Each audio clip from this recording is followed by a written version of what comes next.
ওখানে রেখে 4 দিন রেখে ওখান থেকে ওখানে আমার ছেলে আধার কার্ড দেখেছে, মানেনি। নিজের সার্টিফিকেট দেখেছে, জন্ম সার্টিফিকেট মানেনি। জন্ম সার্টিফিকেট দেখেছে, সেটাও মানেনি। আবার ওখান থেকে আমাকে আমার ছেলের মোবাইল থেকে ফোন করেছে যে কি পারমাণিক স্কুল দেখানো হোক। এখানে পারমাণিক স্কুলও আমার ছেলেকে মোবাইলে ভিডিও কল করে তাকে দেখিয়েছে, বুঝতে পারলেন? তা তো মানেনি। দিয়ে আমার Aadhaar card, PAN card, voter card সবকিছু পাঠিয়েছি, আমার বাবার দলিল পর্যন্ত পাঠিয়েছি, সবও পাঠিয়েছি।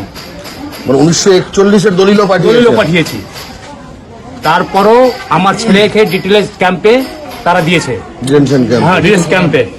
ওখানে 2 মাস জেল খেটেছে আমার ছেলে। 2 মাস জেল খাটার, 2 মাস এটা চলছে? হ্যাঁ চলছেই। 2 মাস জেল খেটে তারপরে আমার ছেলেকে বাংলাদেশ হ্যান্ড ওভার করেছে ওরা, বিএসএফ কে হ্যান্ড ওভার। হ্যাঁ।